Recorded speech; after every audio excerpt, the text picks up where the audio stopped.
And that's when I discovered that I suck at drawing Disney princesses. Hello and welcome back to my channel. My name's Anabong Tomelio and I am an amateur artist on a journey of improvement and maybe self-discovery, I don't know. So a couple of weeks ago, I did Ahmed Alduri's 100 Heads Challenge, but instead of using the sometimes weird and wonderful heads he carefully curated on the associated Pinterest board, I decided to draw 100 heads of Disney characters.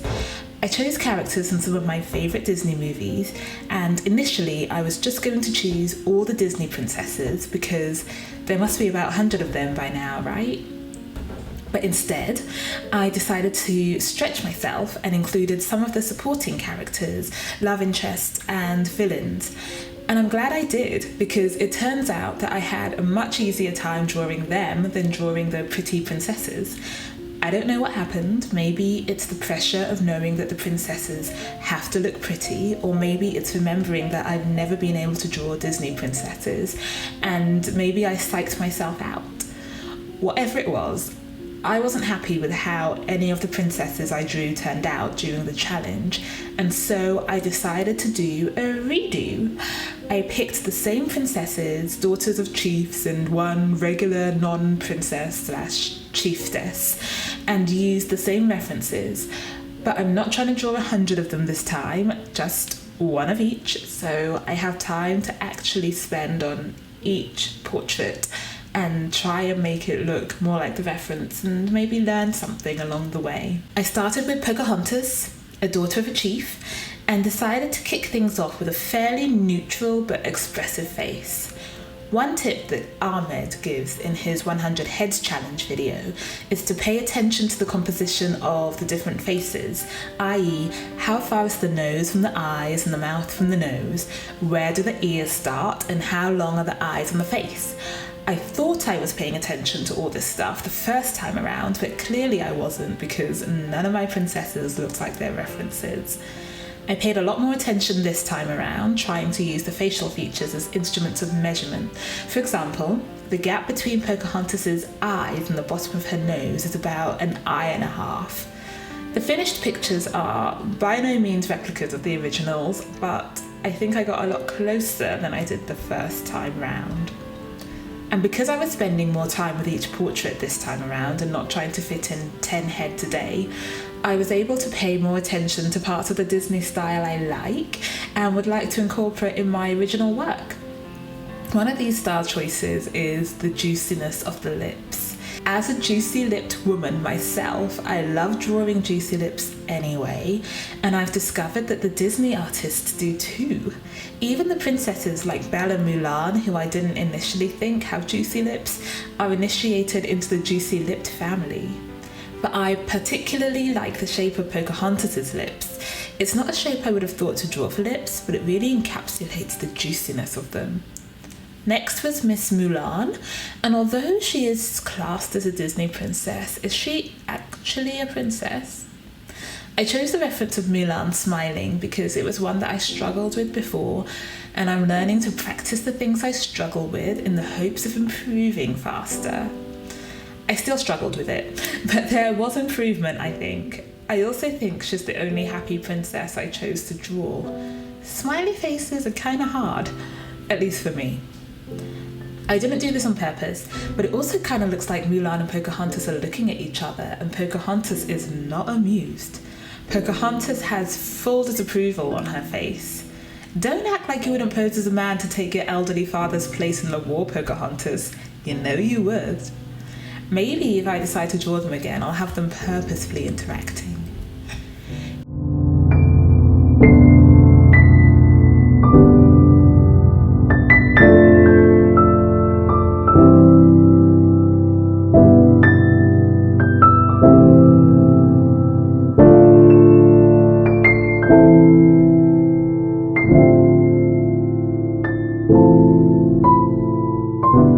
Now, after Mulan was Belle. Now, Belle is the only princess of European heritage I chose. Later on, I tried to draw another European princess, but that didn't go so well. So she got left on the cutting floor. Not sorry. Beauty and the Beast is one of my favourite Disney movies. If you can ignore the whole kidnapping thing, I found it refreshing that Belle and the Beast didn't fall in love in an instant and got to say more than 2 words to each other. I thought about drawing Sultry Belle, who I really struggled with last time, but ultimately decided on Shocked Belle. I wanted to play around with the movement of the jaw and facial expressions and felt like Shocked Belle was useful for that. Belle was also useful in helping me to actually use my reference lines. I draw them and then I don't use them, which is of no use to anyone, least of all me. We are still a work in progress, people. Also, fun fact, so few of these princesses have eyelashes. I think it was only Belle and Moana. Spoiler alert, I draw Moana later on. She's not very good.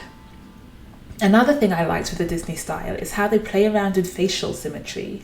I found that often the eyes, the eyebrows, and the mouth are not symmetrical, and this helps convey expressions better. I often get so focused on trying to make my faces look symmetrical that they end up looking dull and lifeless. And so this is something that I am going to incorporate in my future original designs.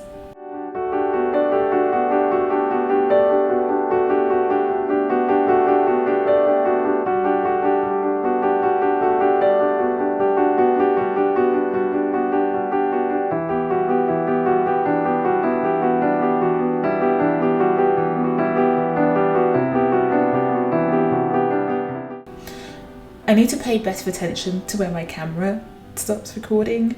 We have lost footage, but basically all you missed is that I finished drawing Belle and then I drew Princess Jasmine. Jasmine is one of my all-time favourite Disney princesses, and it's mainly because she was the darkest one on the scene for a long time until Tiana came along. I loved drawing Jasmine's voluptuous hair, and I love that Jasmine and Mulan have these thick, somewhat bushy eyebrows. I feel like it adds so much more dynamics to their faces. I'm here for a bushy eyebrow. I once got my eyebrows threaded, and aside from it being the worst pain I've ever endured, second only to childbirth, I hated how thin my eyebrows were and have never let anyone else come near my eyebrows since. I wish I loved Tiana more than I do. I love her because she's the only black princess, but I think I was too old when Princess and the Frog came out for her to truly win a solid spot in my heart. Plus, she's a frog for 90% of the movie. I like this reference of her biting her lip because no other reference really plays around with the mouth like that. And part of this exercise for me is about drawing expressive characters. I do not want to be a one-note artist. As I said before, I struggled with Moana the most, and I'm going to blame it on the fact that she's the only Disney Pixar model I chose, and she was my 6th head. I admit that I lack stamina when it comes to drawing. We are building on it.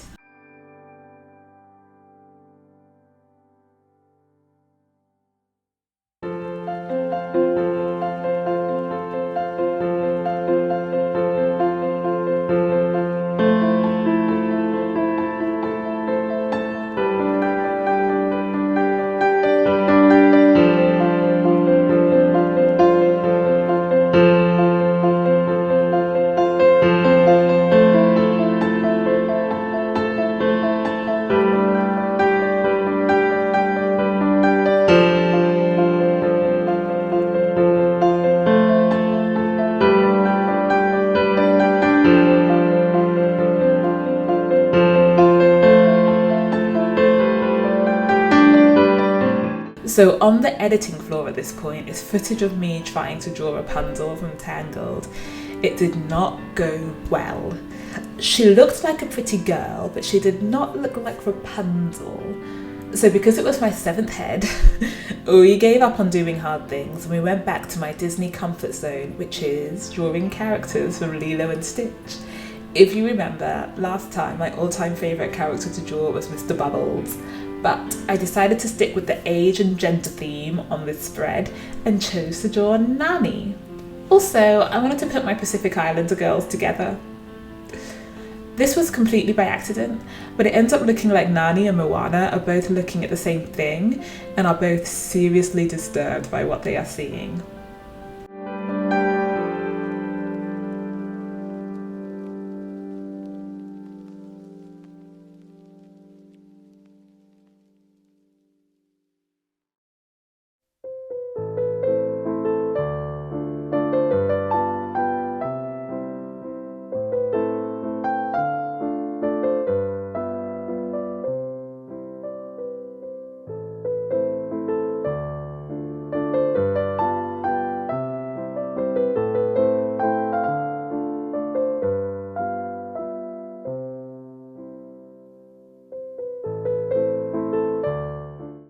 I drew this spread in one of my Prisma erasable coloured pencils with the intention of colouring the illustrations in with my new Ahoo skin tone marker set. If you've been on the YouTube art scene, you will know that Ahoo are an affordable but pretty decent brand of alcohol markers. And you will also know that I clearly don't know how to pronounce the brand name. I bought the skin tone set first because I know I want to draw lots of portraits, and I've since supplemented it with one of their other sets. But at this point, I only had the skin set and some Ahoo water-based markers, which do not blend and just kind of mush up your paper and are altogether not ideal for me. I love the markers. I love the alcohol markers. They blend really well once you know how to use them. I was still learning at this point. But the options are a little limited when it comes to the brown skin tones, which, unfortunately, I am used to as a brown-skinned lady. It's not so much the base colours, although there's not a lot of those either, but it's more finding colours to use for blush and lips and all that good stuff. There were lots of light pinks for blush on fairer skin, but nothing really for blush on darker skin, so I struggled with finding colours to match and then ended up using coloured pencils, which turned out okay, but Ahoo, if you decide to add to your skin tone set, I would suggest adding some more red undertone markers and some darker reds just to allow our black skin to shine, please.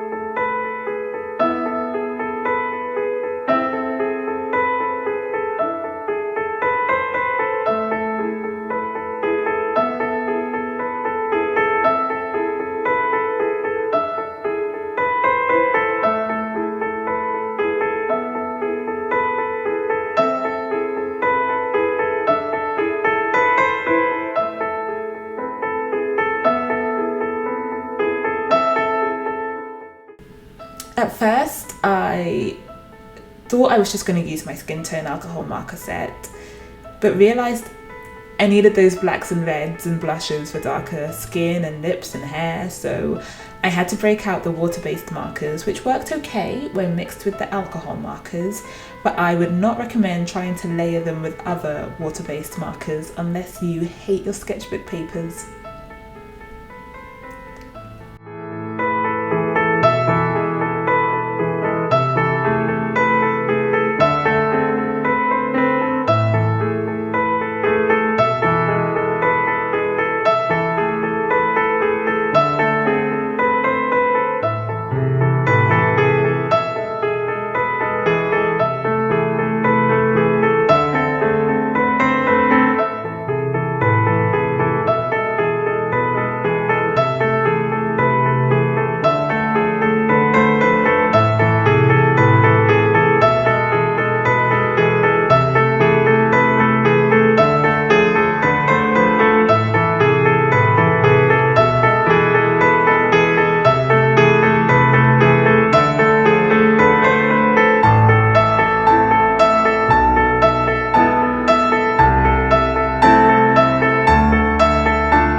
here they are, Disney Princesses Round 2. I think I've redeemed myself, and I can rest easy tonight knowing that I have learnt how to draw Disney's Pocahontas and a bunch of her friends. Anyway, thank you so much for watching. Good day, good evening, or good night. Goodbye.